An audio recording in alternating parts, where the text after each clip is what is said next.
going to hold my hands like this, but I'm not going to do anything with them.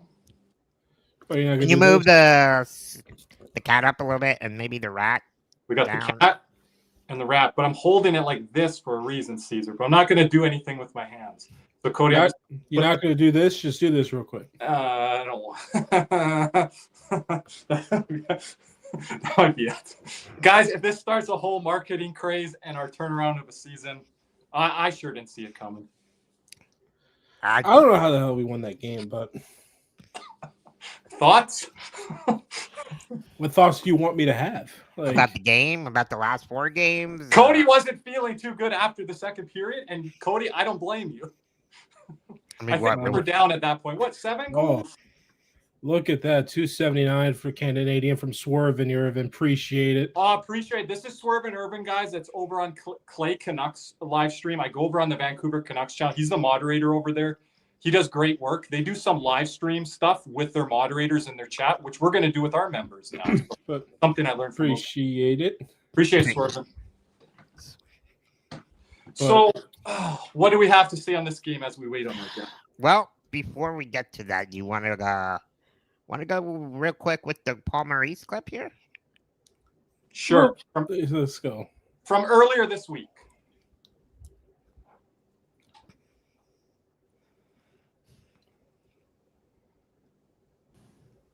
Oh, that's a good one. Between those two things. So if I was to explain to you the style of game that we would have played that you're used to seeing, I'm not sure we can play that style of hockey right now. But we can certainly strive to be consistent in a game that we can play. I know we're not going to spend as much time in the offensive zone as we would have with the other group. But we can spend more than we're doing right now, right? So a little bit more consistency in that department. And you also have to watch. You'd have to trust me and would say we're never casual here. So I'm a little bit lighter with my tone in the last week or so with you guys, and I'm a little more measured in what I say to the media after, because you got to be careful how hard you squeeze a team that's got a bunch of guys out, a bunch of new guys trying their butts off, right? I mean, so you're just careful with it. But we deal with our issues, the things that we don't like in our game. We sit in this room and we go through it pretty tight. At the same time, you got to come back to work the next day, and we got to win that game tomorrow night. So we've got to have that hope and excitement and enthusiasm that we need more from this group than we would have from the group last year, right? We need that energy. We have to find a way to get more of it. The schedule's a bit of a challenge, but that's the challenge. So you can find it you always find yourself in adversity. You can. Cody, Caesar, how about kicking the players in the ass that are on the defense that have been there and are top 4 players? The way the defense is playing, you can push certain guys here. I understand. How about Bennett playing better these last 3 games? Yeah, but what about the defense? What about the defense? Yeah. And Bennett, I don't know. I don't know if I'm going to say that. Just because he scores a goal, Caesar, doesn't mean I'm not saying about. I thought he's playing better on that line with him and Verhaeghe. I'm gonna say more. I'm gonna say more. Verhaeghe has been playing better the last 2 games, and again, Verhaeghe was out in the Toronto game. So again, this clip was earlier in the week. But again, I think this is a game where Paul Maurice said, again, he said this so many times this year, we're not going to be able to create offense and score. We've scored 7 goals against Columbus, 8 goals against Nashville. What was it? 8 against Vancouver. This team can put the puck in the back of the net. They have to play better defensively. Yeah, great point there by Merrick. Also, see Seth Jones' ice time tonight. I think it was around 29 minutes. That's a little troublesome, but I love that he's able to eat those minutes and not get worn down within a game and get tired. But that first pairing, guys, I'm concerned. The first pairing, it could be a number of things. One, there hasn't been a D pairing in the world of hockey and has played more minutes than those 2 guys right there. Mm-hmm. Those are the only 2 guys that have stayed consistent on our defense all 3 runs to the Stanley Cup final. Yeah. Those are the only 2. So is that fatigue catching up with them? It could possibly be. I thought maybe these last 4 games or this last 4-game losing streak, not having Luosterainen out there was a big difference as well. Yeah. Oh, But I want to pose a question, Cody. And Cody, I know you and I we're more focused on around the league. Aatu Luosterainen, how he gets looked at and viewed in our fan base, how he gets looked at and viewed by other people that watch him only in the playoffs where he plays his best hockey. It's a very intriguing player where you kind of gauge and rate him. It's very interesting. Cody, he's one of your favorites. He is. It's like he's overrated by some, underrated by others. He's overrated by people that think he could be like a top 6 winger. Mm-hmm. And that he's going to make the X factor. But then he's a big difference. But then he's underrated by the people that think he's just a bottom 6 player. Yeah, and there's nothing that stands out with him with the PK, the hustle. You also say with a little bit of that bastard in him, he plays with an edge, right? Yeah, and there's something he's bought into with this team. Once again, whenever the game gets really mucky, that's when you notice Lusto the most. Yeah, but if you're expecting to play this high up tempo offense, which I think Paul Maurice is missing the mark here, because he's this team, we can't depend on them scoring goals. There's certain nights the light switch is just on. You got AJ Greer out there potting 2-3 points. So again, I still think AJ Greer, by the way, kudos to him. Yep. Still playing his behind off here. yes. And I didn't think he had this in him, No. the way he's played. And another guy I'm going to give credit to, because he's the only defenseman in the past week that hasn't been horrible at some point, Uvis Balinskis. He's the only one, because Jones had a really good bounce back game tonight. But the game the other night against Nashville, there wasn't any good defenseman. Not one. Playoffs. Can we get through December first? Let Caesar answer that one. He's been through Playoffs? Now Caesar's saying that about both of his teams, but it's just for me with the defense is Jones had a really good big bounce back game tonight that he needed, but the other night there wasn't one good defenseman. No. There wasn't one. There was back-to-back games where you look at the hockey stat cards. Guess who's number 1 defensive? It's Uvis. And that's a problem. Which is not good. When you have Uvis, your best defenseman back there. Yeah. And I had high hopes, especially the first 2 weeks where Ekblad started the season. I'm like, wow, Ekblad's coming back. He's looking sharp. He's looking good. And then I don't know what the hell happened, but he's been one of the worst defensemen we've had on our team. Did the same thing last year in October, November.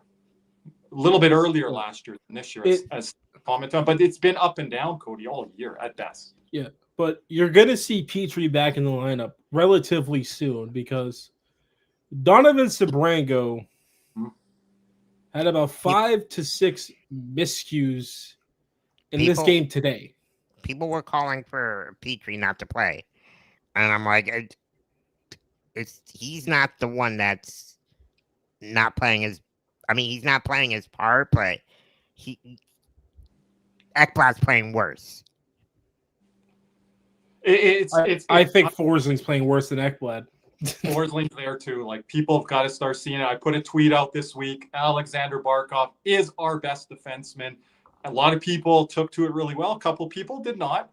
And they said he's not on the team right now, and that's bringing down the others. Well, if you were bringing down the others, how about you pick up and play better?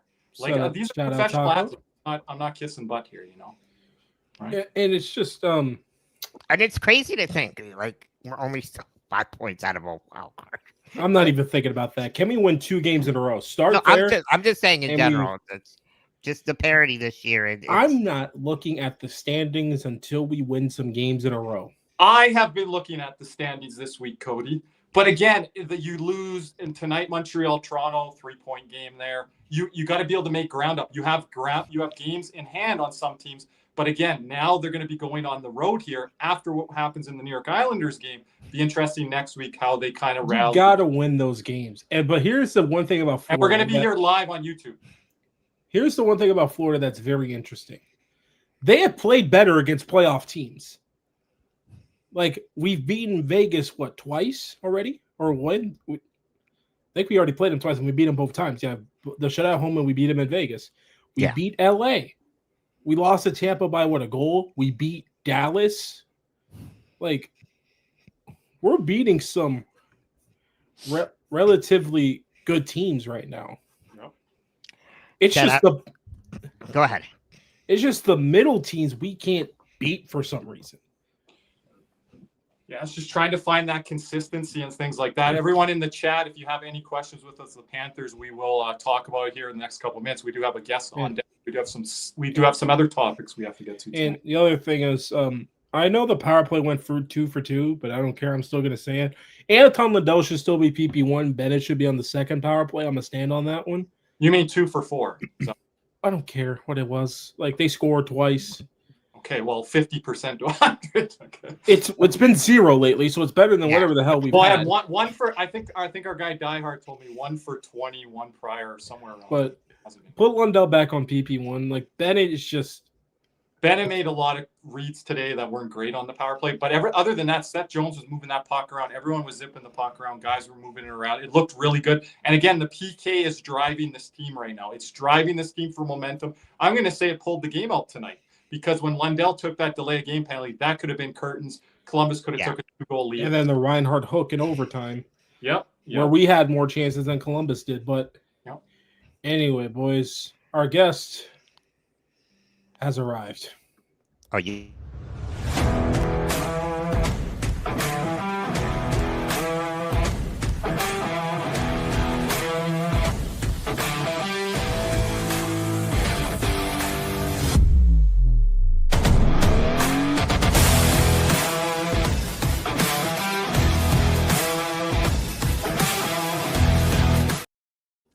Ladies and gentlemen, welcome Mr. Zero Miedo, Mr. Jim Biringer, live on the exercise bike, getting the workout in.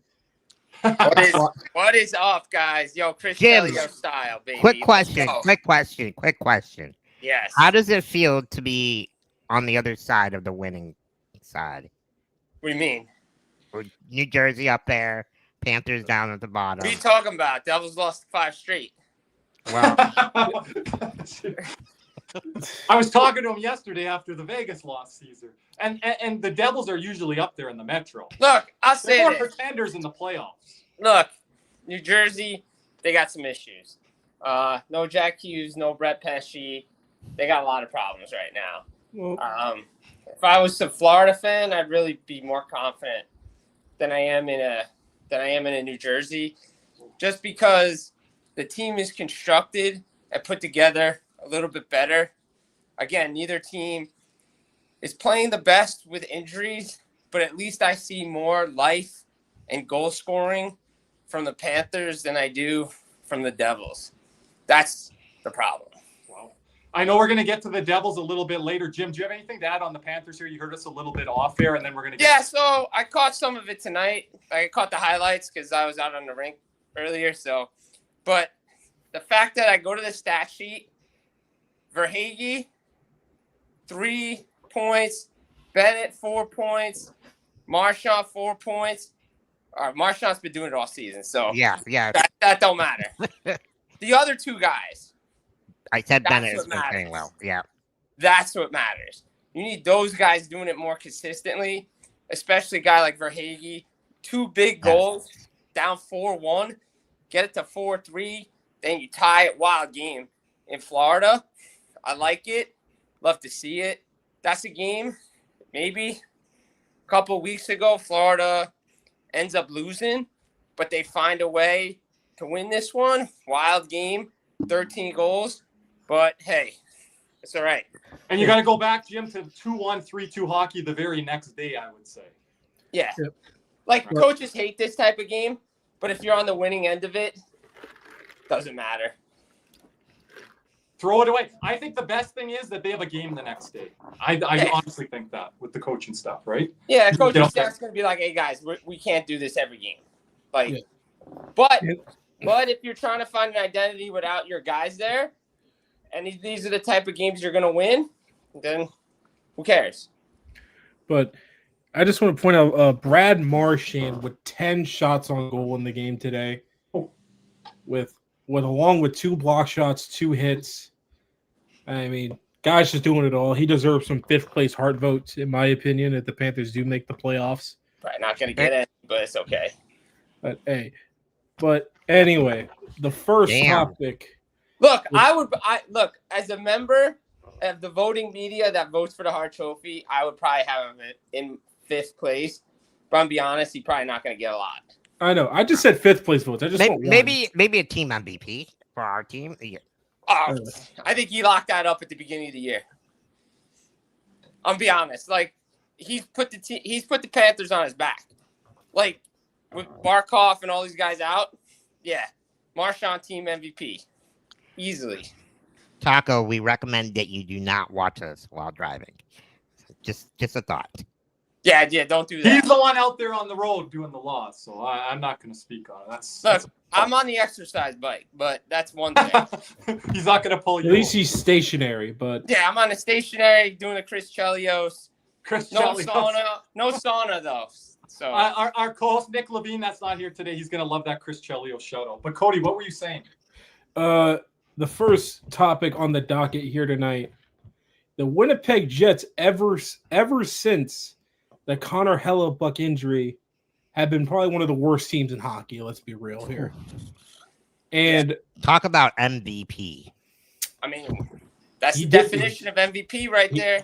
He did win the Hart, so he is the reigning MVP. It doesn't surprise me because I tell you guys, there's very few horses in net, and he's the one at the top of the mountain. So it's not surprise me. Ever since the Hellebuck injury. Yep. They have lost 1, 2, 3. Let's see, 4. I know they just 5. I know they just won the other night. Yeah, they beat Buffalo. They play in Edmonton tonight, and I think they're currently down 3-0 in Edmonton. By the way, let's just get that out the way. Yeah, I mean, but again, who's the backup goalie to Eric Comrie? That's a great question. Great question. I thought I'm gonna be honest. Eric Comrie can play in the National Hockey League. You know what's funny? Comrie can't play back-to-back nights. That's Comrie is starting tonight. So he went back-to-back. But Jim, I want to talk about this players only meeting. The Panthers had one the first season of Paul Maurice. Fans always say to us, as us content creators with the Panthers, the coaching staff, the players, they should have a players only meeting, coaches meeting, whatever. Like bring them all together. How often should this happen? What happens off of these meetings? How important are they?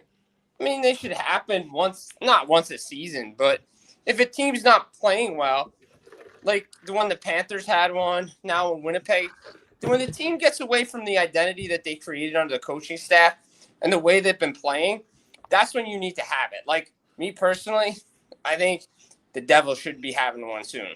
And I feel like it depends on who you have on your team as the players. Because if you just have like players that don't really give a crap, then what's the whole point of having a meeting, right? Yeah, exactly. Like, for instance, like New Jersey, we all hear about the buy-in, maturity, all this stuff. Well, they probably should close the doors and be like, guys, who do we want to be this season? Do we want to be the same old Devils that can't do anything when Jack Hughes is out of the lineup? Or we got to dig deep and find ways to score goals and play differently. Well, you also have one of your leaders out of the room. You look at a team like Vancouver. What's that going to accomplish right now? All the stuff they went through last year, they needed about 3 players. They bring this on themselves. Vancouver brings it on themselves. Listen, the thing about players-only meetings, they relatively should not happen. They happen for a team probably once every 2 or 3 seasons, I would say. Yeah, Winnipeg hasn't had one in a long time. Since Paul Maurice. Like I look at players-only meetings like bag skates, like for teams. They really should happen once, if anything, a year. Yeah, that's about right. I mean, I would say if the team isn't performing, or they, for instance, like I think some of the best skates and some of the best practices is when you don't touch the puck and you understand your assignments. Like to me, bag skating sometimes it's a punishment for not playing the right way. More, I think teams should go to, go through your walkthroughs, go through where you need to be positionally. Again, the condensed schedule doesn't help matters for practice and things like that because there's no practice time and there's no training camp anymore. It's barely a training camp now. Yeah. Fundamentals are out the window, and this is what we're seeing. Yep. Yeah, And then and- fans still want to have that expectation of old school hockey where it's like, hey, let's kick them in the ass here. Let's have a players only minute. Let's have a bag skate. You can only pull that card so many times as a coach. I know that myself as a coach. You can only pull that so many times in a You season. do that. You pull that card too early, you could be looking on the unemployment line. Yeah. And honestly, that has to happen with your team captain. Coaches are not going to ask, okay, players, you guys need to have a players meeting. No. It's going to come from the captain. Like, good, probably Adam Lowry came back from his injury and he saw the way his team was playing. It's like, guys, this is not who we are. As the Winnipeg Jets, this is not who we are. Like, we should be able to survive an injury to Connor Hellebuck if we play the right way. Yeah, and the same thing if the Panthers continued to play that they were, Kachuk probably would have done the same thing. Yeah. Because it's kind of that same card, but like, you know what's funny? Like, whenever we have like a bad loss or whatever, it's just like it's always backscape the team. They better have a meeting. Like, here's the thing: if you play on any competitive sports team, if you're having a lot of meetings, some ain't right. That doesn't mean there's productive things going on. No, there's no. Like, No. the worst thing, like, the best thing for me as a player is, like, I like to be in the videotape room. Like, if we're in these meetings because I want to see what was done right and what was done wrong and where we can be positionally better. Like, that's the thing. Like, for me, that's what I want to be doing. And that's the only where, time you really want to have a team player meeting is if there's something internal in the locker room that's happening that you're not liking. Players going out maybe too late during the game days or things like that. Things that are happening that we're not seeing off of the ice, right? So I think it's a little bit over exaggerated on these player meetings. Personally, I wouldn't want to have one because then that just means that, your team is. Well, it means the Panthers aren't. Again, like, take the Panthers for instance, and the Jets. They're not playing the right way. Like, And I think our culture in the locker room is really tight knit. Yeah, exactly. Right now, I don't think the Panthers need that right now. Yeah, like first year under Maurice, they needed to because they were trying to establish. Matthew Tkachuk's first year, he's trying to establish the culture. They want to start getting the winning streak, the winning culture in the locker room. So I don't think Panthers will ever be doing that anytime soon. No. Because they've already done it before. But a team like Winnipeg that is trying to get to that level, it's a different story. Like New Jersey could have it. Tampa, not too sure. Tampa doesn't need it right now. They have too many guys that have been in that room for way too long for that to happen.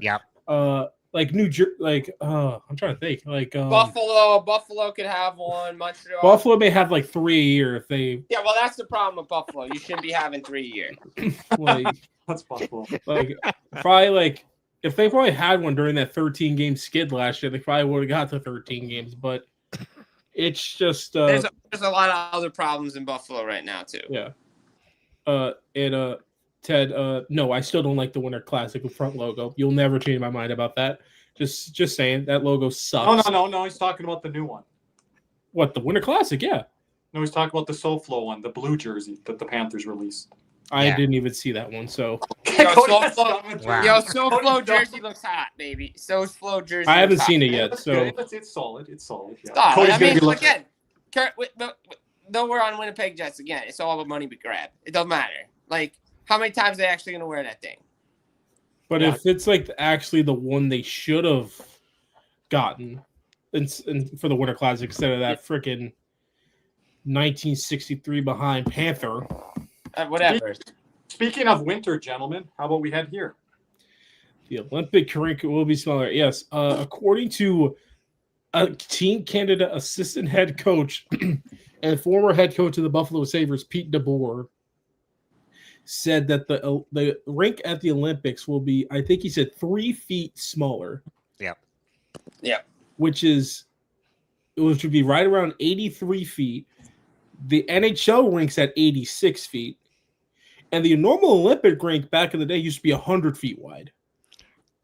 So, look, you're talking about a 17-foot difference from the actual Olympic, because that's what I thought we were getting, normal Olympic. That's what rinks. I thought.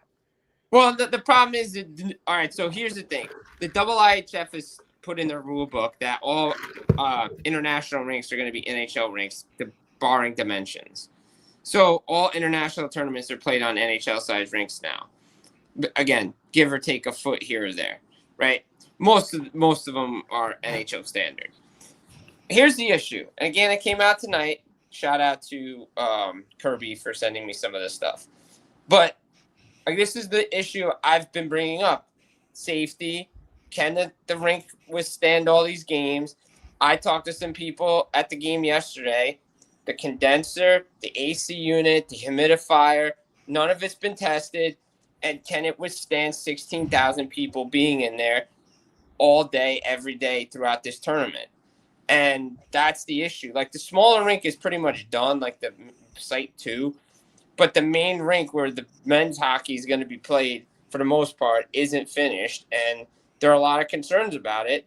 And like I said on my show with Russ, I know I kind of like hit a hornet's nest with this thing, but there is a real possibility at some point the NHL says no.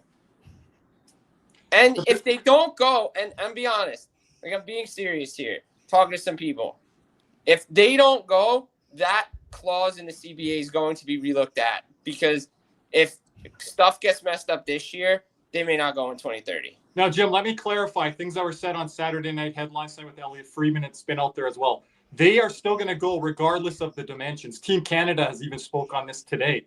But the problem is the safety part with the ice, like you mentioned, the safety part. That's the thing. The dimensions, they played like that over in Sweden with. I think the Salt Lake City rink was off by like a foot or two, like in 2002. From Olympic dimensions up. Yeah, I think it was off a little bit. So what they're going to do, everyone, they're going to shrink the neutral zone. They're going to keep the ozone the same. Yeah, that's what. But the issue is safety. The ice. Can it withstand all-day games? That's the big problem right now with the building. And again, there's no plan B, and it's just poor.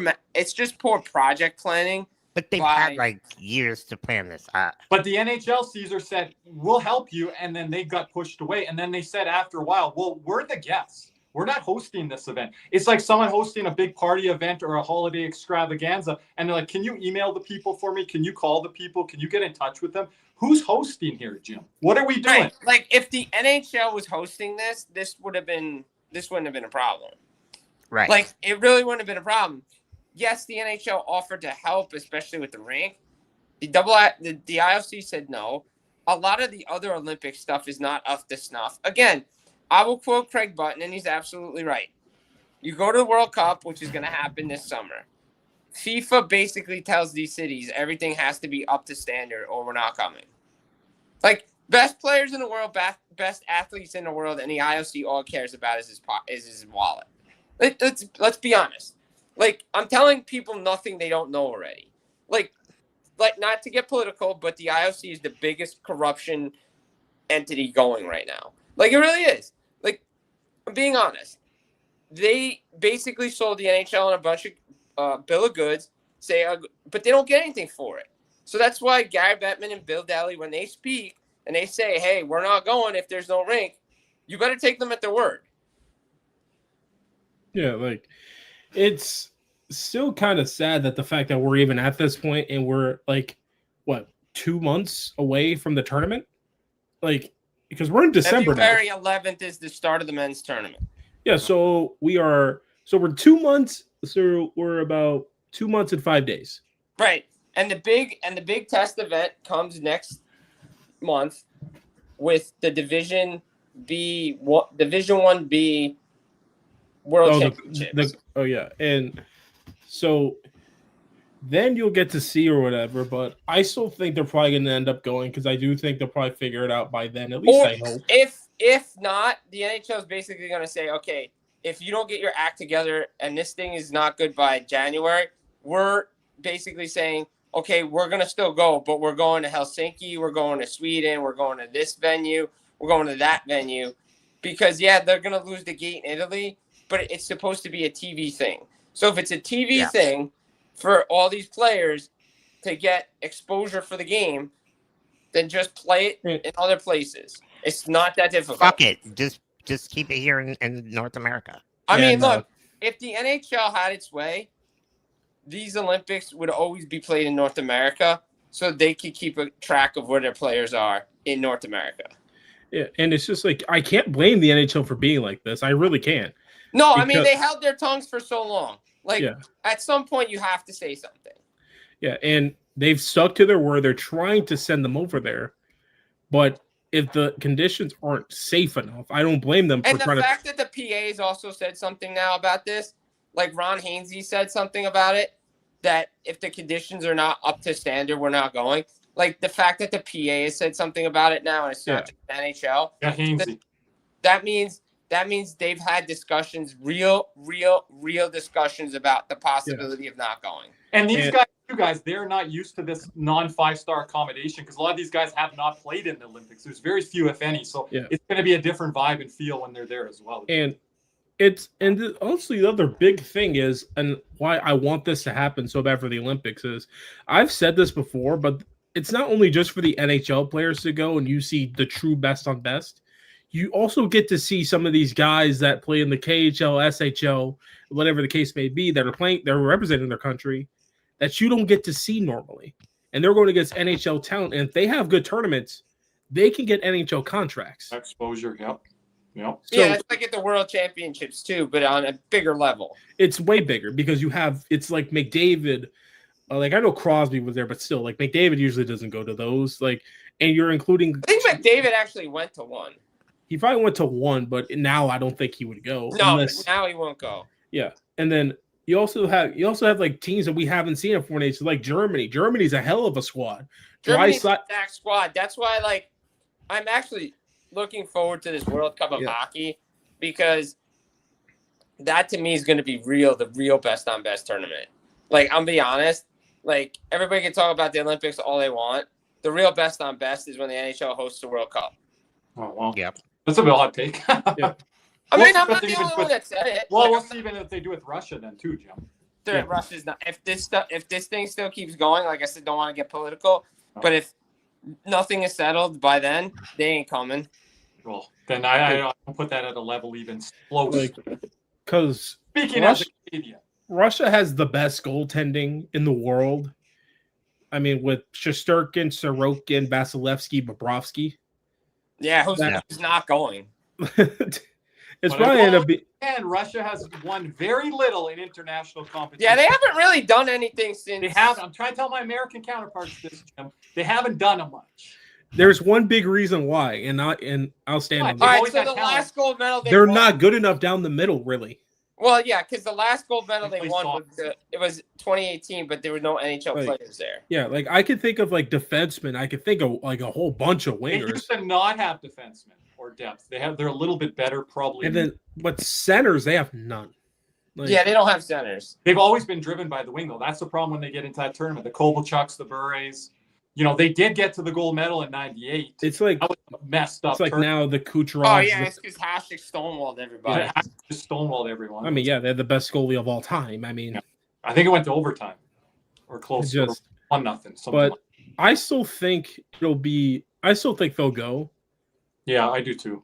I mean, I think they'll go, but again, like I've said, I started. I maybe calls it a hornet's nest when I said what I said, but again, it's not anything that isn't true because clearly they've been talking about it. Yeah.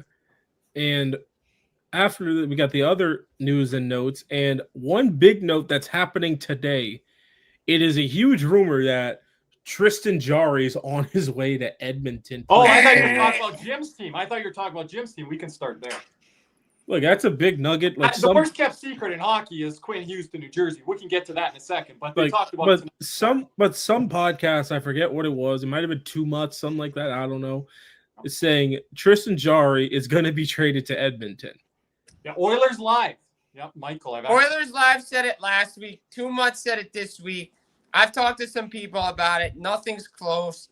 It's a name that's been floated out there, but the Oilers, again. How much depth do the Oilers want to give up right now, and how much cap space do they have? Because it appears Tristan Jarry's the Penguins aren't going to retain. So I heard tonight they might want to keep Skinner and have Jarry. Yeah, well, first of all, Pittsburgh's playing pretty well right now. First of all, Pittsburgh's playing pretty well right now, and they're leaning on Saros and Jarry. So if you're going to take Jarry out of Shelops. Yeah, Shelops and Jarry. That's what I'm saying. Like, those two guys are playing really well in Pittsburgh. But I don't think Jarry has trade value, Jim. Like, the problem is he's one half of a good duo right now that has the Penguins sitting in third in the Metro. Yeah. But it's just about change of scenery. Skinner needs a change of scenery. It's past due. Well, you heard it tonight. They're not moving on from Stuart Skinner. Yeah, they believe Caesar if you want to show they believe in him. I mean, they are believing hard. They can have Skinner. I'm all good with that. Keep him. Yeah, Keep him in Edmonton. Look, I'll say this: Big C's. You and I were both there, Game 7 in 2024. The Oilers were one shot away from winning that game. Yep. Before Rodriguez, Reinhart scored, right? Yeah, one of them scored, right? So, and I think Verhaeghe scored in that game anyway. So yeah, deflection from Rodriguez. Yeah. So all right. So they got on the first goal. They were a shot away from winning that game. So, and the goal that was scored by Reinhart is a good shot. Like, I'm not gonna blame Skinner on that. I'm going to blame the fact that the Oilers decided to go 3-0 down in that series and make it life difficult on themselves. Because I think that was the year that they probably could have won the whole thing. Yeah, and then this past year, I mean, Marchand just put the Marchand just torched everybody, and Bennett, everybody. But again, how much depth do the Edmonton Oilers want to lose? Like, I've seen trade proposals. Brett Kulak, this. All right, great. Now you lose. Yeah, Mark's name is out there. Who? Yeah, Mark. They have his name out there. Yeah, Mark. So again, you're going to lose another depth forward or another depth defenseman that you can't afford to lose right now. You have no cap space, and like somebody's like, oh yeah, Picker will go on waivers. Okay, so that's going to be. Who's your backup? So yeah, exactly. If you have Jarry and Skinner, great. You better be playing defense like you are right now. Because let me tell you something. I mentioned this to Kirby off air yesterday. Tristan Jarry was in the minors last year in Pittsburgh, in Pittsburgh's organization because they couldn't play defense in front of him. It's just, other than change history, why Skinner? They aren't likely getting a better goalie. There's no way that they don't. Look, I'll say this again. I've written it. I'll say it. I've said it on Rod's show. I've put it on TSN. I've said it everywhere here. Unless they believe Tristan Jarry is better than what they have, that move is waiting until the summer until they have cap space. Unless they can make the pieces work before the holiday freeze or after the break. It's just like, it's kind of hilarious. Like Edmonton, like everyone knows Edmonton needs another goalie. Yeah, but look, Edmonton. So I got one for you. I don't know if it was mentioned on headlines or not tonight, but Toronto might need a goalie. Yep, I know that one for sure. Maybe they're the first team to strike in all this thing. Yeah, I mean, what happened now that Stolarz is out? Stolarz is out for a while. You paid him all that money, which right. Joe Wall's out for at least a week, if not more. And now Wall is out. So maybe they go get a goaltender. Yeah, I mean, yeah, but here's also the other thing. Like, I have both Toronto goalies on my fantasy team. Another IR stint for my boy. Still got players. That's a you problem, buddy. Yeah. I know. I have 6 guys on IR, including your boy Jack Hughes. So, I mean, look. Me personally, the Devils could be better off without him. To be honest. Yeah.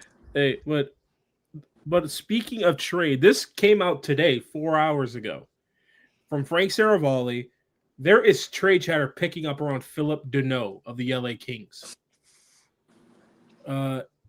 So he is going to be a popular trade target because the center market's pretty thin. That's a guy that was on my list for the Panthers. But guess what? We ain't getting him. I mean, again, the asking price for Deneau too, because again, how many people are going to pick up a guy that has 4 points, no goals, makes what, $5-ish million. Perfect guy for Paul Maurice's system. Let me double check here. Perfect. Philip Deneau is currently at $5.5 million for the next 2 years. And let's see, does he have any trade? He has a modified no trade, a 10-team no trade clause. Yeah. So, and Florida's probably not on that What list. ties up with Florida is bringing Ekblad back, bringing Bennett back. You can't look at centers. You can't look at right-handed D. And that's where some weaknesses are on this roster right now. And it really ties things up. Right. And it also ties this up is what I've said to you, I know everybody. Yeah. When do the Florida Panthers, if they decide that Alexander Barkov is not coming back this season? Like, if you decide that Barkov's done, then you can go get Deneau, because actually you could fit him in next year. Yeah, especially with not having Bobrovsky on contract. Well, I mean, but I'm saying Kings could retain like 25% of that deal. Yeah. And even if Bob comes back at a reasonable deal, you can still make it work. Because right now the Panthers are going to have right around $10 million, I think, to play around with next year, because we are currently at $16 million, but I think Bob's going to be right around 5-6. So I'm including that. So we're going to have right around 10. Yeah, because Markstrom just got 6 on a 3? Yeah. 2-year deal. 2-year. Okay. 2-year. Well, gentlemen, I got to go, but it was great seeing with you guys. For dropping by tonight. Yep. Appreciate Big C's. I'll be at the game tomorrow, so let's go. There we go. Go, baby. Thanks, C's. Cody, you're bearing a bit of the lead here tonight. Before we do let you go, Jim, I appreciate your time as always. The news of Quinn Hughes to New Jersey, which I've been always talking to you about. You're like, I don't know, Kirby. I don't know. Well, Elliot. Again, you're also bearing the second half of that lead. Nothing is imminent. Okay, but like they're mentioning it now, and it's like it's. But who is New Jersey giving up in this deal, though? Okay, here's what it starts with, and I said it in the summer when I wrote about it. It starts with Nemec. Starts with Nemec, and it starts with Mercer, because as Elliot said, and as I've been writing all season and all summer, the Devils have to move money out to make this work. They said money for money tonight. It's money for money. Any deal with any team, whether it's Nashville for Marchand, Stamkos, or Ryan O'Reilly. They're in on Stamkos as well, Jim. Right, but I'm saying Ryan O'Reilly, I think, is their target, and I think it's more so Marchand. But the New Jersey have all three of those big names. But I think Stamkos is going to go back to Florida, whatever team. Tell me more Tampa off air and Anaheim and Detroit. Look, like I said, Florida team. I never said the Panthers. Okay, but you had the Panthers below those three teams. Yes, I did, because I think those are the 3 teams that will go after him. There's no way Stamkos would ever allow a trade to the Panthers if Tampa's on the board. But only Tampa's on the board. McDonough was brought back. Matter of fact, he was just re-signed. Yeah, good deal. So going back to New Jersey. So they would have to move Mercer, Nemec, and probably either Siliev or a first or something equivalent to that. Or Siliev and Nemec but again, that still doesn't make Quinn Hughes' extension work, which means you have to move Palat or somebody else out. Now, I've written about this too. This is where I have a little bit of an issue. The Devils need goal scoring. This could have been solved years ago when Tyler Toffoli was traded to Winnipeg for nothing. Tyler Toffoli is getting a nice deal in San Jose. And he got trade protection. Jonathan Kovacevic had 1 half good season and got signed to a 4-year times $5 million, or 5 times 4, whatever, how it worked out. And his first 3 years has a full no move clause. No trade. It's a no trade, but anyway, it's virtually no move. But it's virtually no move because, you could get put on waivers, which is the go around. But again, to me, the Devils don't have cap space. They have to move They have to make a tough decision on. Well, Hamilton's not going to go anywhere this season, but the discussion has to happen in the summer. Palat has to happen in the summer, and you have to go from there. And here's also the big issue with Palat. Guess what? Full no move right there.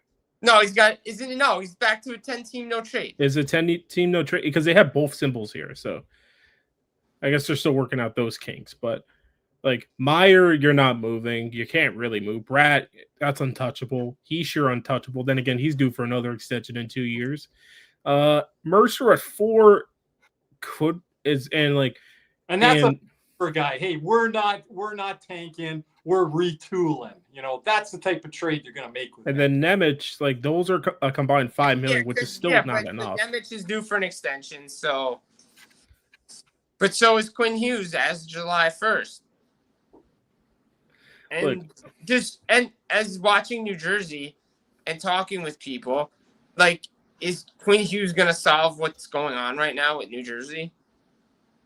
No. It's the same reason with Panther fans wanted to bring in Brady Tkachuk.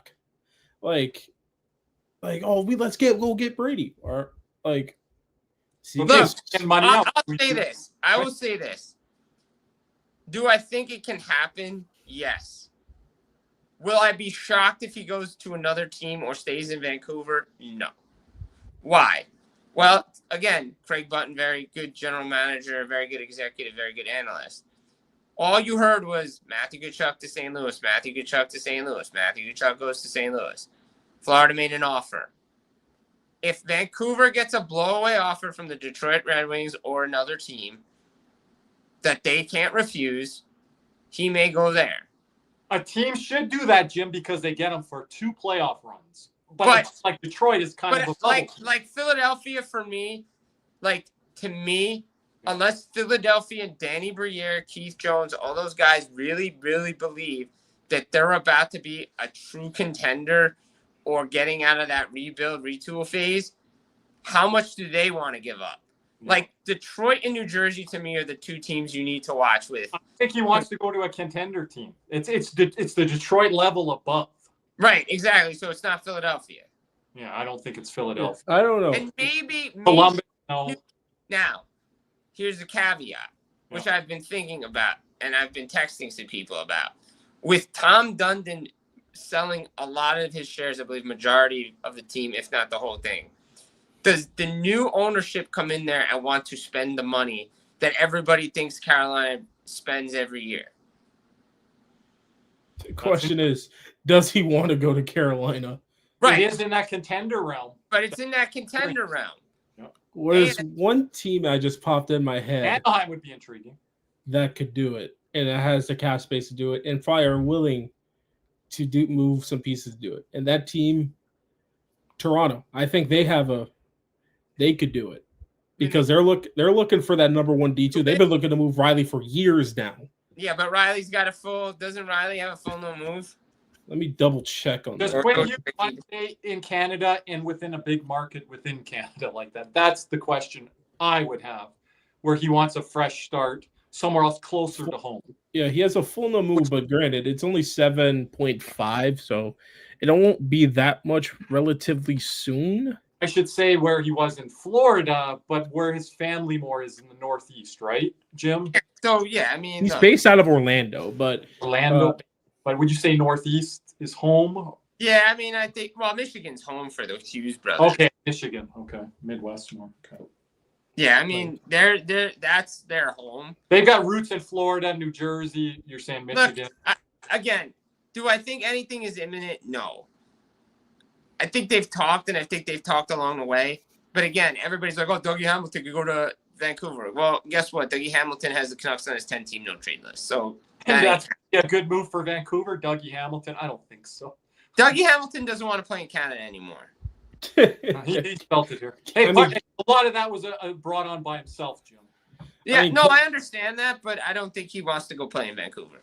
And a lot of the stuff that's happening with Vancouver brings on themselves.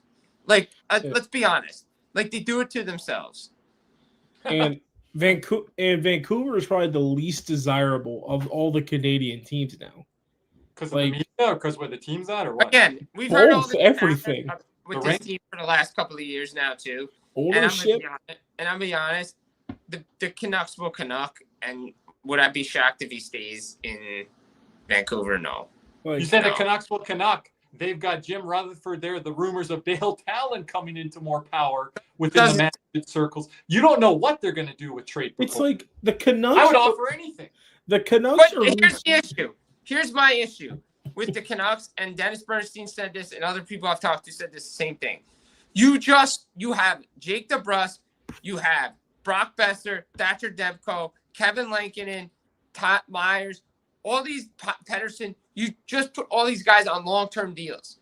So if you're going to move Quinn Hughes, you might as well try to move everybody else and start over. That's logical. Because, look, everyone knows who's the guy they're trying to move. They're trying to move Hronek because Hronek has not been good since he put pen to paper on that extension 2 to 3 years ago. And that's the guy they're trying to move. You like that move at the time because that kind of stabilized, I think you said, Quinn Hughes when they got rid of him. They were a damn good pairing when he got there. I don't know what the hell happened ever since, but it's just sometimes I don't know. Maybe the coaching change happened because I think he started with Boudreaux and then moved into Tocchet. Now Tocchet's gone. The biggest thing was the Canucks fired Bruce Boudreaux too quickly. I mean, they ran him through the damn ringer, and that's the Canucks' fault. And here's the other thing, and I think the most idiot thing the Canucks did was re-sign Thatcher Demko. He's due a $3.5 million pay raise next year, and a full no move clause in all 3 years. The Panthers for the years. Pay raise I don't care about because when he's healthy, he's worth it. It's the fact that he got a full no move clause every year. And the other thing is the Panthers had $14.5 million tied up into goaltending because of Knight and Bobrovsky. The Canucks are going to have 13.775 next year, and maybe Lankinen doesn't play in the playoffs. And the most important thing about reliability is availability, and they're paying Demko all this money, and he continues to. And he's not available. That's why I say Canucks will Canuck, because Besser was out the door. Thatcher Demko, no one thought an extension was coming. Pedersen extension happens. All this stuff, and here we are. Yep. And one playoff series win to show for it, which came against who was the goaltender of record.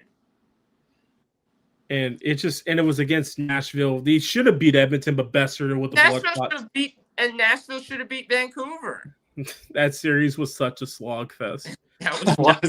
It was like right. fit like and if Besser, and let's think about this real quick. If Besser doesn't get the blood clots against Edmonton, the Canucks are going to the Western Conference. They beat Edmonton because Besser was on one that postseason. Oh, dude. Reason why the Canucks got past the Predators. Yeah, because he had that late hat trick or whatever to tie the game up. It was kind of ridiculous. Game four changed the series. Elias Lindholm waking up a little bit too far. Yeah. From his That's the guy they should have kept. I don't know why they let him go. He fit in so well there. Because they pay him and he was always going to Boston. Yeah, he was always going to Boston. Boston tried to get him at the trade deadline that year. No way. Oh, I'm sorry. I got Indiana, Ohio State, and they just missed. No, what's the score? 13-10 Indiana, and Ohio State just missed a chip shot field goal to tie the game. Man, imagine if Indiana wins tonight. Look, that's my natty pick. That's my natty pick still. Win, lose, or draw, that's my natty pick. Doubt him. Never doubt Kirk Cignetti, baby. Look, best coach team in the country. Lot to prove. Look, look. I'll say this. I know this is a hockey show, but Ohio State's due for a loss. Yeah, they've skated by too long. But watching this whole thing now with Quinn Hughes, New Jersey has a bit of smoke, but I don't know if it happens. And truly, I don't know if it's even good for New Jersey. I'm gonna be honest. This is what I've been writing about and reporting, and I'll stand by it. And if I'm wrong, I'm wrong. I've been wrong before, and I don't mind. But there's no rush to get this done. Neither party's looking to get it done now. They're gonna wait on the season, and Quinn Hughes said it. July 1st, you'll have my answer. New Jersey's name being out there, Jim, right now tonight. That's telling me something. Major indicator on these names that is out there right now. Yeah, but the conversation could have been, okay, what's the package? Sorry. Oh, this guy and this guy. Sorry. Okay. But when it's released, you know this better than anyone, Jim, too. And the stuff that I've heard right now about the Panthers that I'm not going to let everyone know right now. This stuff starts getting talked about weeks prior. Then it comes out. Well, I think they're putting it's a feeler phone call. That's what it is. It's a feeler phone call about, okay, keep me in mind if and when you decide to do anything. It tells me that New Jersey can do it and other teams can't right now. When you have 3 names out there, Riley, Stamkos, Quinn, Hughes. Yeah, but again, the big thing with New Jersey is they have to figure out who they want to move out. And if the guys say no, Mercer. That's not enough. That's not enough to clear the cap space that they need. And you know damn good and well. Because okay, let's take the Predator stuff for a minute. Outside of Ryan O'Reilly, that could make probably only need like 25% retain. The Nashville Predators don't want to retain 50% on either Marchand or Stamkos. If they don't even want to retain on any of them. Well, no team needs to go and help them and give them a handout either. They did that to themselves. Right. So, and O'Reilly's price has been the price that's been with New Jersey since last year. Yeah. You're going to have to pay whatever that price takes. Like, it's probably just a first. Everybody, and here's the thing, everybody knows New Jersey needs stuff, and they're not going to help them out either. I get that. You have some leverage. You have some weaponry to move the other way. I think. Here's the other thing with New Jersey is there going to be a desperate move because Tom Fitzgerald is managing for his job? Let's call a spade a spade. He's been on the hot seat for the last 2 to 3 years. And 3 years is a stretch. I say a year and a half. You say that you know the Devils better than I do, so I'll take your word for it. Because again, ownership, right? Like, how really are involved have they been with this? If they I do believe he's on the hot seat this year. I do believe that if they don't make the playoffs, they're looking for a new general manager, because this team should not be this poor with 2 guys out of the lineup. I still think first round exit, he's gone. Like, it's just. I mean, look, they need to. The expectations for this season was the playoff run, and it's right now. They don't. Again, they still don't have the horses. It's up for grabs in the East this year, though, Jim. Yeah, but again, you can't let him off the hook because of injuries. That means the team was poorly constructed not to handle injuries. That's on a general manager. Yeah, and it's just president. I'm sorry, he has both titles. And it's like Zito. Luckily for Zito, the 2 cups. Guess what? He ain't getting there's no heat on him. And relatively the injuries were, that was a critical when he hired Paul Maurice too. Yeah, like the injuries the Panthers have had are like critical levels of just. I mean, Barkov and Tkachuk. And that's why I say with Toronto, don't do anything with Berube and this stuff. Everyone in our fan base, no one's facing where we are. Yeah, Toronto is. Austin Matthews, 2 goaltenders. Chris Tanev, who's the glue on the back end. Thank you very much. They're dealing with a lot. They're dealing with it. Players that aren't acclimating to the roster well. So every team's going through injury. Dallas has just lost Tyler Seguin for a while. Maybe the whole season. They don't think so, but they haven't put him on long-term LTIR yet. Vegas has dealt with it. Every team deals with injury. So that no longer can be an excuse for Vegas. Yeah. It can't. That means you constructed a team around one guy, and if that guy cannot stay healthy, and this is going to be the second time I've mentioned this, not on this show, I mentioned it on my Full Press NHL podcast last year. You put together a roster with small forwards. Yeah, teams that should see what other teams are doing at the top and kind of construct it that way. But then it comes kind of a bit of a copycat league as well. Jim, anything else on your way out? Appreciate your time here. We'll talk to everyone here in the chat after Jim goes, and we'll I mean, look, I think anything is imminent with anything? No. You have till the 23rd to make something happen in December. So many teams are still in it that unless there's a major drop-off in the next couple of weeks, I don't know if they're going to do anything, and I think the price tags are just so high for everybody right now. Yep. Well said, Jim. I know we'll have you back here, if not next week. the following week. I know we're getting close, approaching holidays as well, so some of our hours and things may change even on the After Dark side, but we'll do our best here. And Jim, where can everyone follow you? What do you got going this week? Yeah, follow me at Jim Biringer on Twitter. That's the spot. Put out a lot of things. Full Press Media on Substack. Check it out. Full Press Hockey on YouTube. You know where the digits are at. Hey, leave some fun comments. I always like to answer questions for anybody. Yeah. Oh, and by the way, I'd like to say that was right once again in regards to every person who thought that the Devils should have an easy victory against Boston tonight. Yeah, I know the Bruins. I was around the Bruins for 6 years along with the Devils. Doesn't matter what lineup Boston has.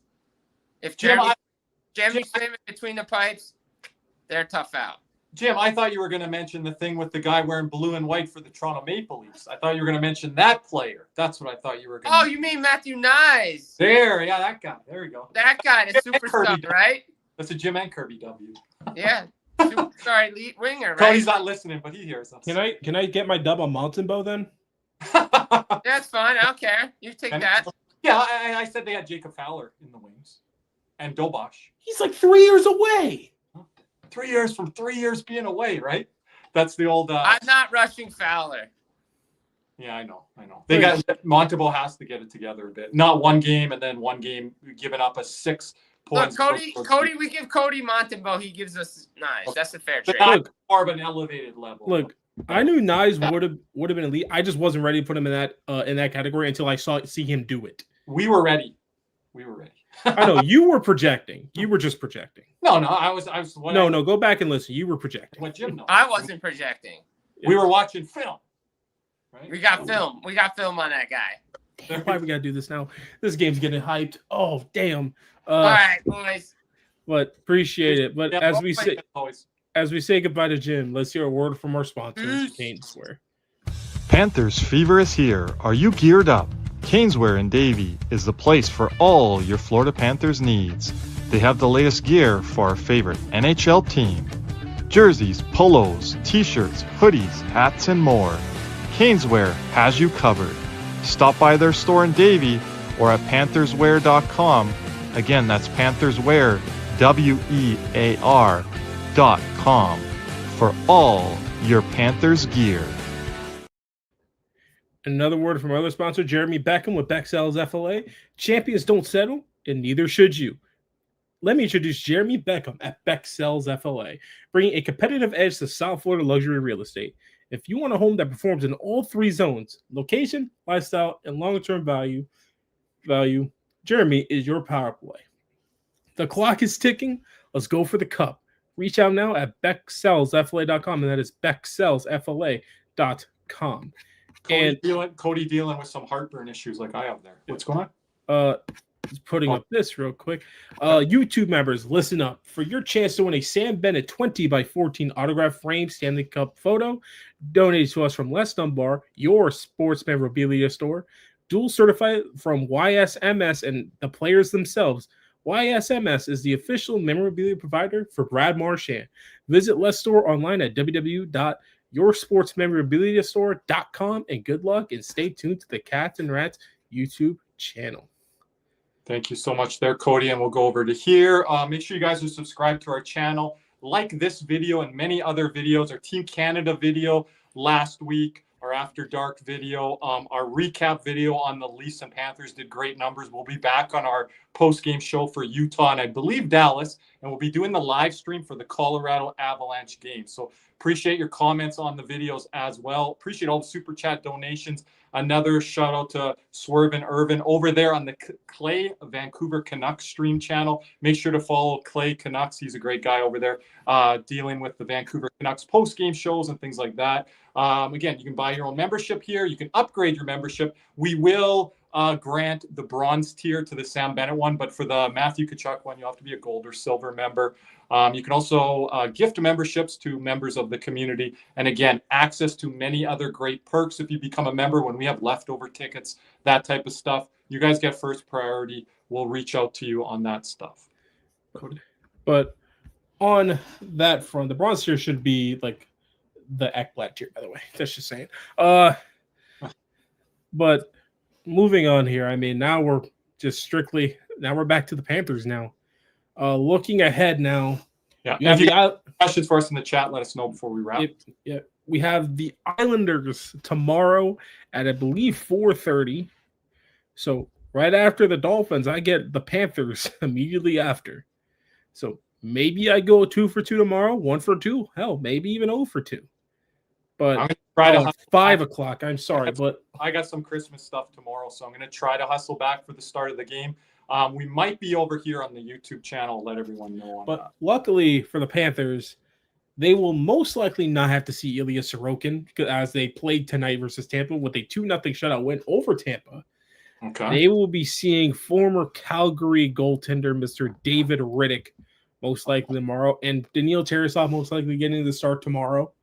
What do they call him? Big Save Dave or Big Game Dave? I can never remember. I don't know. Either or. None of those nicknames really stick just for a journeyman goaltender. But looking ahead here, it's just the Panthers will have a tough, and I mean tough 2-game road trip going on Wednesday against the Utah Mammoth and then on the road against the current best team in the NHL, the Colorado Avalanche. Nathan McKinnon, huge goal in overtime against the Rangers today. Yeah, that team, that's a wagon. And the way this first pair is playing, we better fix that real quick. We might need 10. That score, look, that score may look like a football score depending on the way it's going. Yeah. But I mean, once again on tonight, I can't really speak on tonight because that game just the hell you want me more to say. Like, I'm happy we won, yet disgusted by the game. David's going to be house on Wednesday. There we go, David. When you have 6 goals, and I'm really trying hard to find a goal that really Bob should have had. Like, that's not good. Like, the only one I wish he kind of had a better shot at was the backhand one. Again, as a goalie, the backhand's one of the hardest things to save. And when your defense is getting turnstile like Forsling did, it kind of throws off your kind of like your equilibrium a bit. And like you said, you dropped down a bit. I liked how far Bob came out in the crease there. I like him dropping early. That's what I don't like about just goalies now. Because it's just, you just get beat just up top, and like the guys are too good nowadays. But that's a 5-star backhand too. That's Sidney Crosby level. Let's not go that far. No. It's right. 4.5 then. Like out of 10, yes, but no. Crosby backhands are. That was not an elite backhand. That was an elite backhand, man. But that's not Crosby backhand. That was elite. Okay, you just missed a little ding and then the bar. No. Crosby backhands are top shelf and fast. Like that had zip on it. But besides that, I mean, just like going ahead this week, we're going to be paying close attention to the first pair because that's been the bigger issue. Tonight's game reminded me of the President's Trophy here. Man, that makes me nervous. Jose, I am with you. I did not love that season. Cody can attest to it. He was one of my co-host speakers that season. I didn't love that style of play, Cody. I didn't think it would catch up to us like it did. I was very blown away. Listen, we didn't think we would forget how to score a goal. I thought it would catch up to us in an Eastern Conference final or Stanley Cup final against Colorado I had that year. But yeah. Honestly, that style of game may actually kind of work better against Colorado than it did Tampa. But I don't think I think we would have all fell apart then.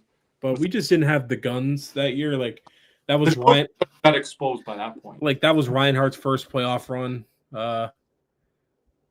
We still, Cody, would we have had Mason Marchman back by the Cup final that year? Oh no, I don't think he still would have helped. Yeah, see, then we don't have a chance. If you think, like if Barkov and Huberdeau weren't doing nothing, what makes you think? I don't know. That was the best third line in hockey. That like the one thing I'll push back on is that Claude Giroux did show up for us. Oh, good point here by David. By the way, if you guys saw the game-winning goal, or not the game-winning goal, I guess maybe the salt-away goal. Nate Schmidt does a single leg takedown MMA style. Stenlin goes the other way on a 2-on-1 or 3-on-1 and scores a goal. So that was nice. Former Panther at one end, former Panther at the other. Utah is starting to play better hockey, Cody. They were the worst team in the NHL, I believe, in November. Schmidt does get his ring. I forgot about that. And then I kind of want more offense out of Forsman, but at the same time, it puts me about every time a D-man pinches too far. You need to look at Ekblad for the offense, not Forsling. And that's a bit of the scary part. Everyone wants to see Forsling with more minutes. I don't think he can play 28 minutes a night like Seth Jones. Yeah, everyone says this guy's a gas tank. What's the problem right now? If it's fatigue, then that gas tank's on low. You guys can say accumulation of games played. Seth Jones right now is the guy pushing back there from the back, and it ain't Ekblad. And I don't know what Mikola's doing some nights. Like today, Cody, I was not happy with Mikola. You get like that a lot, but I thought he was all over the place. He was spastic. I didn't know what he was doing. I don't think he knew what he was doing. Spastic. That's the word I used on our post-game show. I was like, I don't know what this guy's doing tonight. And again, if Hughes is your 1B, 1A, 1B, number 2 best defenseman, we're in trouble here, everyone. We're in trouble, right? The first pairing's got to get it together. Forsling doesn't have a short year. He's got to go play in the Olympics. So we got to find our game here, in a hurry on the back end. I'm sorry. That's kind of hilarious. Like, Mikola's just like, you don't know what you're getting out of him. I don't. And I know our co-host Nick Levine that's on here today, he's looked at the guys that have signed contracts, and he's like, what are you bringing? Mikola falls into that camp. He hasn't played his best here this year. Granted, but anything else, Cody, before we wrap? But the whole decor needs to play like just start playing simple hockey first. I mean, yeah, don't be playing out of your realm. Today, Cody, they were playing like they were down 3 goals, not down 1. Taking chances. I mean, we were down 3 goals at one point, but yeah, okay, sorry. But even after that point, when we were down 1, I was kind of alluding to the third there. My apologies. Yeah. Still in the context. I don't think we need to play like our hair's on fire, like settle into the game. And they're having problems with that right now because when you don't have your leaders out there, I think that plays into it too, especially the man down the middle. Yeah, and it's just kind of I don't know. I don't even think it's worrisome because I don't think they're going to have any worse stretch this year once they get out of this one. You said, Cody, on the podcast, I believe, because Nick keeps reminding me you're only about 2 out of 10 or 3 out of 10 worried, and he's even been getting on me on that. But I don't know. What was different about this game today was you called me during the second intermission because I texted you this first pair has been borderline unplayable, and you. And you're still kind of steaming a bit. I am. Yeah. Because I sent our boy Armando a message off air, and I don't send him much on the game. Hey, what are you thinking or whatever? Like Cody, you and I kind of, he's busy with his content. We're busy with ours. But I'm like the other night, and this was before this game against the Columbus Blue Jackets. A night prior, I'm like, this first pair's driving me up a wall right now. So that kind of put me over the edge. They were -3 when I looked at one point. The first pair drive you up a wall. Sam Bennett always drives me up a wall. Yeah. And he's been bothering me more lately than you. And I know our guy C says he's played better. And I know you see the point performance, but he was fighting the puck, here. He's fighting the puck in the Toronto game. So I know he's found his game a little bit. I'm more encouraged, and you're probably with me on this, with the Carter Verhaeghe revival, because that puck's on his stick, off his stick. People said from the rink, he's making a lot more quick, decisive decisions. Our boy David, hopefully we'll see that next week on the West Coast trip. We need that from Carter Verhaeghe. And when Verhaeghe and Bennett are out there on power play one time, we need that production. And today, 2 for 4. I think Seth Jones was the catalyst there. If you go back and watch those power plays, he was moving the puck, quick decisions, on and off guys' sticks. Marchand, one-timer. Everyone's like, where's the one-timer on this team right now? Cody, we saw the one-timer today on the power play 4 or 5 times, I think. He didn't hit the net, obviously. No, but Winnipeg's on the board. It's 5-1 Edmonton. Get the Chris Paul meme out. It's cuts the lead to 47. Yeah. But tough critics. Hey, Beefcat, we're just talking like, hey, we got to do content game in, game out, and that's kind of how you have to do it. I went over and heard the Leafs content stuff, and fans were getting on them over the last couple of weeks. And Jay Rosehill said, former Leaf, right, Cody? He's like, guys, we're just breaking down what we're seeing game in, game out. It doesn't mean the team can change our mind and our perception by their play, but if this is how they're playing, this is how we've got to break it down. A win is a win, but the team has to lock it down against New York on a back-to-back where New York is traveling to South Florida from Tampa. Florida gets to sleep in their own beds. There's no extra advantage here for the Islanders. They're not waiting on the Panthers they're coming in to South Florida. So Florida's got to play, Paul Maurice style here, 2-1, 3-2 hockey. And Cody, I don't see why they can't do it. 1-0 win over New Jersey. They're capable of playing a certain way. That was one of the better games of the year. The Vegas games that we've talked about. The only thing with Bennett that just has been driving me up for wall consistently this year is how badly he misses the net.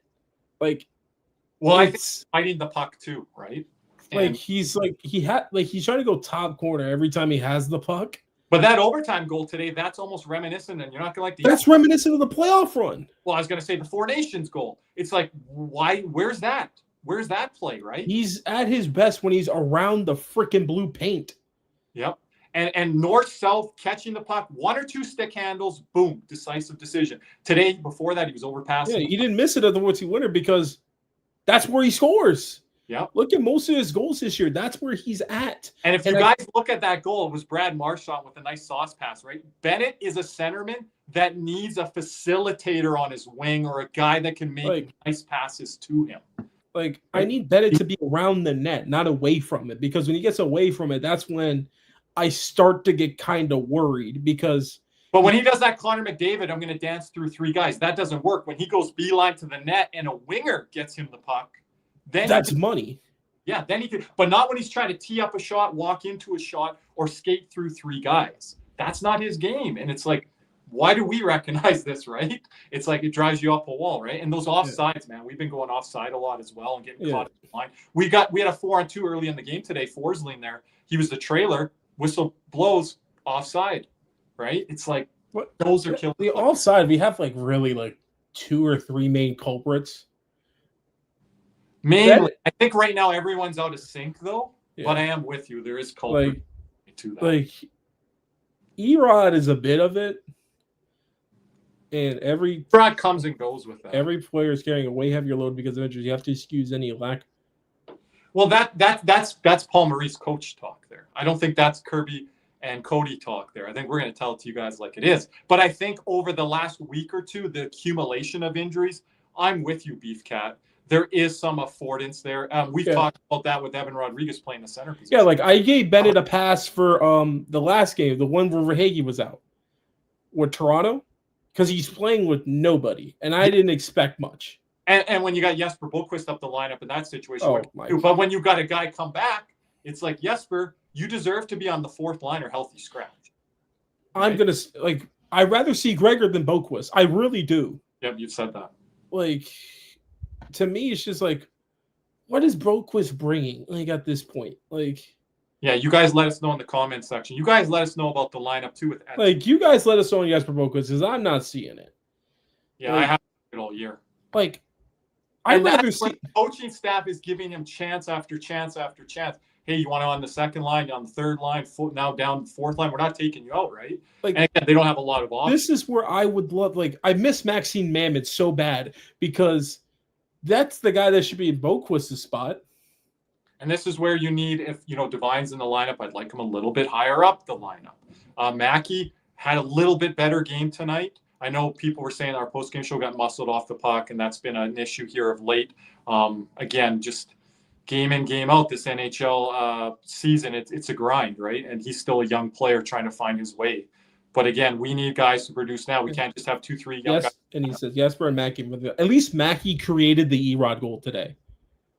I see a little bit of positive feedback and play from Mackey's game today. I'm seeing Mackey at least try. Boquist the other night had no shot. I'm not going to go down that path that guys are not trying because of what the lineup is and things. Yeah, but I think that some guys are trying too much. Bennett and Mikkola, that's a problem. They're trying to force things too much. That's where I don't see Bennett trying to play his game. He's trying to play a President's Trophy style of game where we're back in that where he was picking corners or whatever. Yeah, and he's trying to do that down on a 3rd line when you should be simplifying your game. And Verhaeghe's kind of getting back where he's just all right, I'm just going to shoot this puck. I'm shooting it no matter what. And with Bennett, I just want him to be.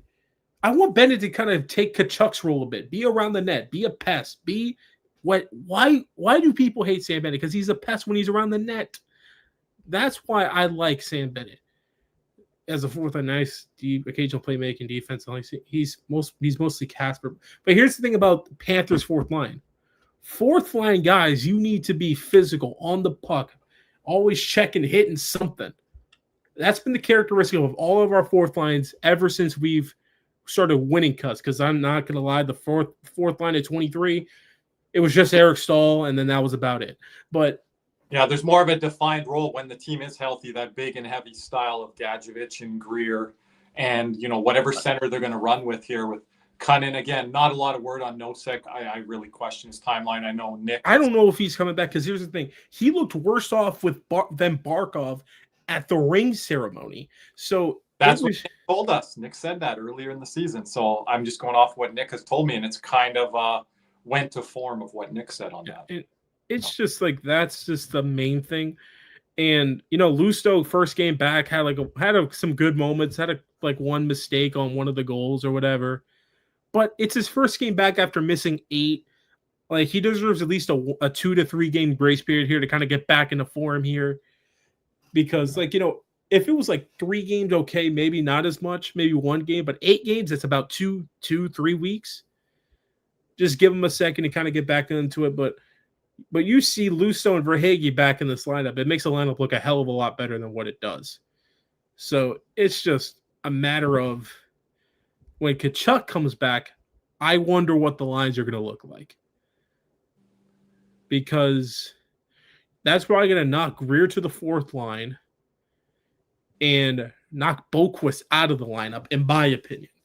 But because the fact that Studnicka got played over Gregor tells me something that they like the way Studnicka's been. I liked how he was in camp. He was my standout player in camp, and I think that's what they're going off of. And then things that they've probably seen in practice since he's got healthy. Again, he was injured and banged up a little bit earlier in the season down there in Charlotte. So, but no, that's fine. But anything, Cody? I guess we'll wrap there. Anything on the way out? I already said to everyone, tune in on the West trip here on the YouTube. Just an update. The Team USA Olympic show for the Cats and Rats will happen now on Friday instead of Tuesday. We had to move some things because some circumstances have happened, but we'll be here Friday for that coverage. And, and then the week after, look out for another new podcast coming out the week after. Yes, we're going to be doing our lineups, Cody. Canada and USA. Myself, you, and Nick. So we're going to be building that. So start to build that in mind when you're doing the USA stream. But anyway, once again, shout out to Big C's who had to work.